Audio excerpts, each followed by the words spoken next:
đi lâu chỉ cho cái cho điện thoại này tôi có cho một sợi cái móc cái số một tả bên nhá tả tế trồng là chính bên là tôi xếp cơ cho nên là hút trời mà hút tao đi chào là hút chơi là có cho muốn cho không đau cho có cho gõ ti cứ bị tu số lần số tụ cho nhá hút tuổi trẻ mà nhưng mà có thể chứng gì tạm trò sư chỉ mua tủ sang đó na cái thầu có nâng nhá có vật gì ấy thôi nâng mua chỉ bố có lú các bạn chỉ tàu pha chỉ bố có lú lon đỏ lú mình để tụi chúng ta lú chuồn đấy lú sân để mình để cái này mà to chó ra kìa ha cái lần đấy sẽ kể là rong nhẹ rong xí là bên gió gì đời xa cái nó hậu chế coi như tụi cha sẽ đời cái ô có một lòng để coi như tụi chơi tôi sẽ đời coi như mua nhiều mua chia nên nó có cho tôi cho kỹ thì lì có là bùa lúc lá nó còn phải có chỉ câu gì rồi nói là thọ con nói lúc đó lúc đi bỏ nó có mất giá có mà lời rất lâu cũ á có mà vấn gì trong đó cái lúa có lúa màu lúa rồng có một cam rồng đó một hồ má chỉ được tiền thôi chỉ được tay nè chỉ có là ok thôi rồi我对呀，光边刀的得给人摸，这个我出门弄死，这出家了，这不了 OK。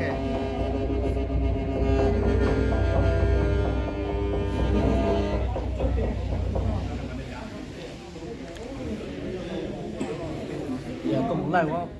我只招来，我只用招来。招来，要告过你，告过他一个年龄，我这个不太那帅。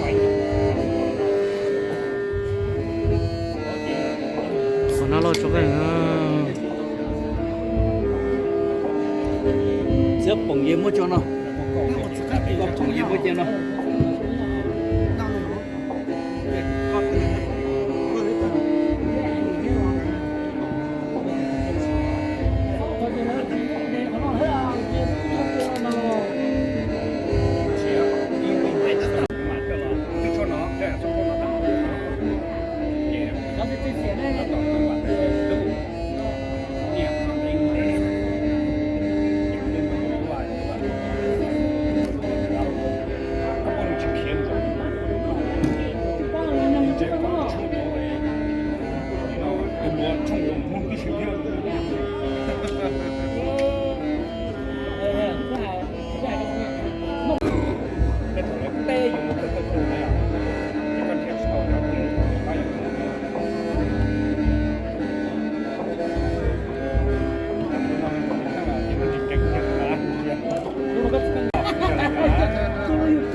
Chị sinh đâu bây giờ cái gì mong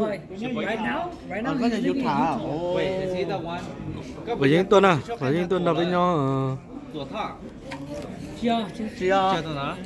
nếu tôi hay thì sai hay là mất cơ hình trong bờ từ tú lùa với những tuần chính câu này chính câu phải tu sửa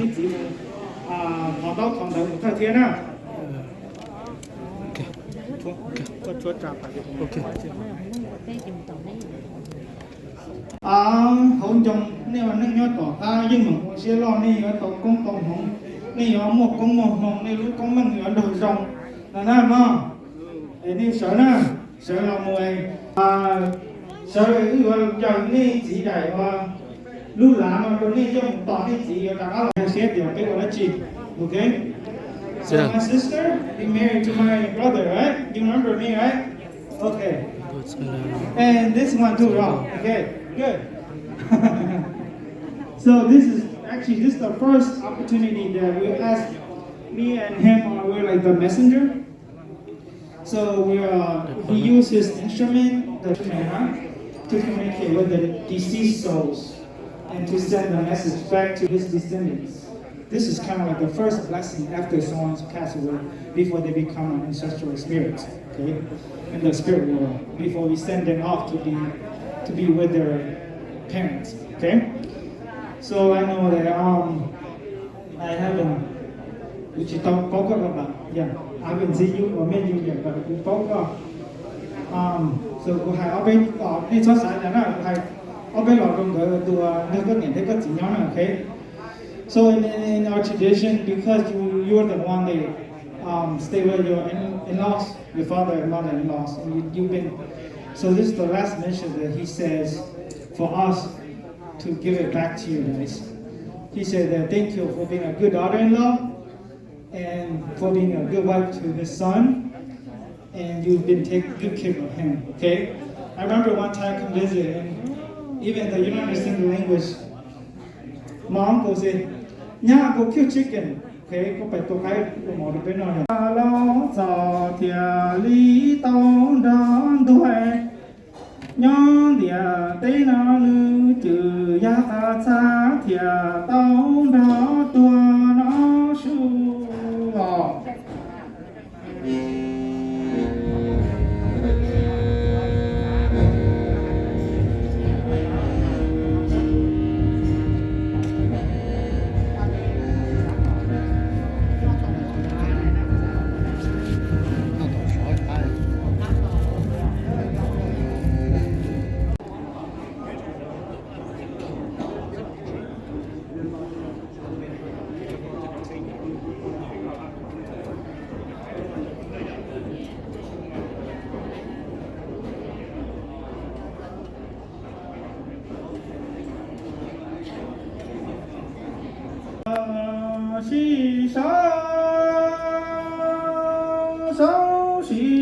Lên tôi thật sự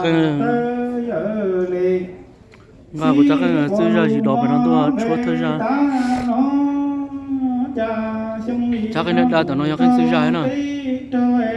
hay用đâu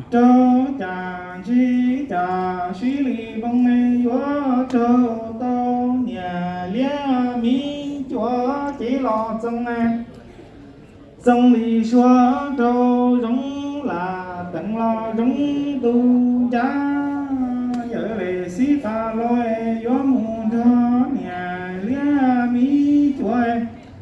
nhau y ba núi cho thay chỉ tao tỏ để y chúa hông gió sâu thâu rù rù tòa tỏ cu ca cha sung nói đủ trâu tí trâu em trâu cha duy cha xí lì bông chúa trâu to lớn nhà lia mi chúa chỉ lo xong em xong lì xóa trâu giống là tặng giống tu tí cha dở lệ xí ca lôi gió mùng đó nhà lia mi chúa nhóc xong lo qua y kỹ xong nó y cho thay chỉ tao tao để y chúa họ gió thấu rù rù tòa ta cố kỹ nó su vào con chỉ ra nó cơ nó lâu cơ cho nó trên đó lâu đâu của cha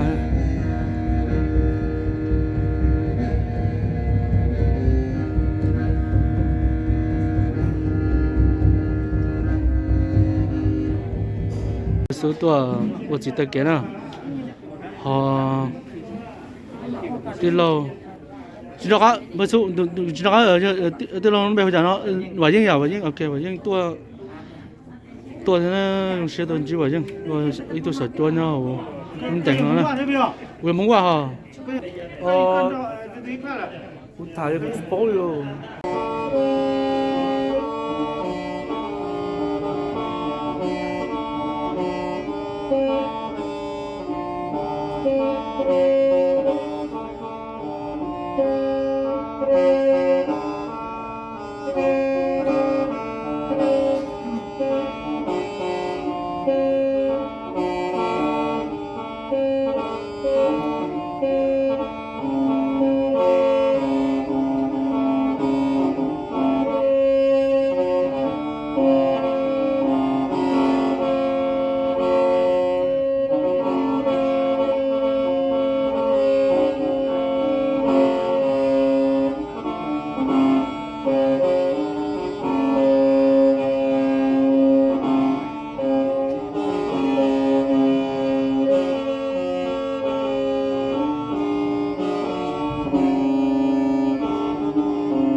trời ta tô mù dân lâu trời mù di lũ trời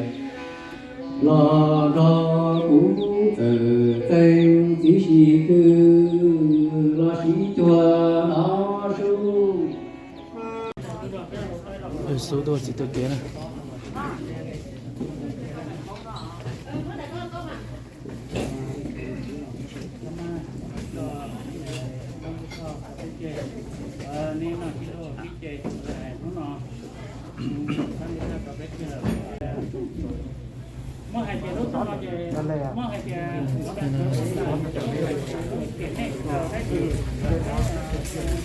ô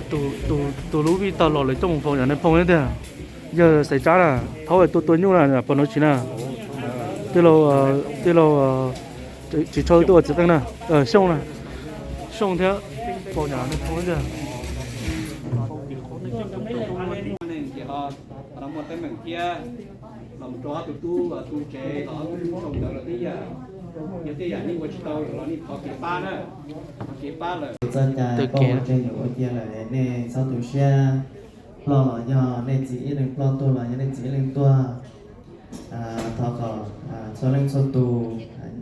chuẩn chỉ cho cái nó cá nhau trong sinh là trong một ba một chơi trong chế độ chỉ phải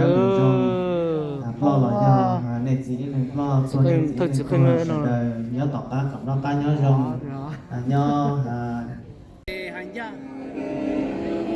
tôi chỉ là nó là thật chỉ cần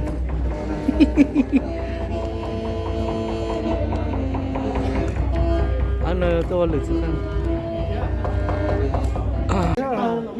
tô tô cây trà chỉ cái đẹp lâu bên cạnh thì chỉ có lúc này thì có lúc này là vậy nó cho nó có nhiều kiểu nó có bây giờ vậy chứ mà luôn chọn đấy nó có mình trong đây trong tay tôi thật trà sự là hay chỗ đó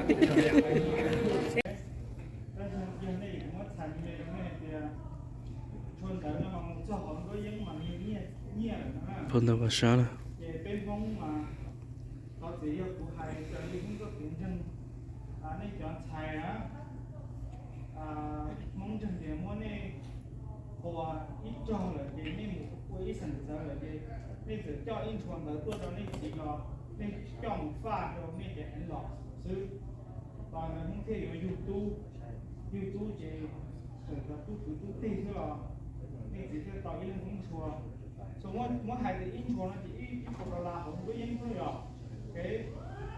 mà lên chuột nó mà theo ít hạt đạn nữa rồi nó lo mà cái gì đó có nhiều nhiều sinh phải nhiều phải chịu phải đồng đó số nó phải cũng không là muốn hai cái muốn cho một cái cho có thể cho một cái nhưng mà do giống nên cũng chuyện này phải cái này muốn làm biết to tu là biết to thì tu nữa cái này của lúc nên được dùng cái tôi nhớ thường sẽ được chỉ tao nè cho cái trong cái này rồi tao áp dụng nó chỉ tao khi làm mà nên mà đi nó có những gì đó cho nên là ý trong từ cái chơi cái này cái gì là nó phải nói muốn nhiên đâu nên là một lần tao lợi một số hậu là tao tấn bằng theo cho họ thì yêu nên họ sẽ là sử dụng chính là nên mỗi hai là luôn và chơi thì nên lúc nên chỉ trong nên là tự nhiên nó tao một số hậu thì tự nhiên nó sụt chạy đó thì cho thì chỉ để cho họ cho nhiều gì một câu gì thế cho em investigate đó thì tự nhiên nó có chuyện nhiều cái phải thứ của nên chỉ trong cho nó muốn nhiên tự nhiên sụt chạy bao giờ sao đâu luôn có ta xem nếu anh người trong ta này anh khó ta là cái này san tàu này sao cái trong nó cái giải tàu cái lý cổ nó này đâu mà nhìn quen thế lý cổ lên này ông vừa lên miền cái một trăm học sinh tàu này nè cái đó cái nó nên nó chỉ biết cho cái giá này ta nhưng mà long chùa thế có lúc những khẩu cái gì một trăm học cái sĩ tàu cái lý cổ xong rồi to thì cũng chạy thế rồi ông tôi bảo vệ cho cái này mà nó đánh này cái tôi bảo vệ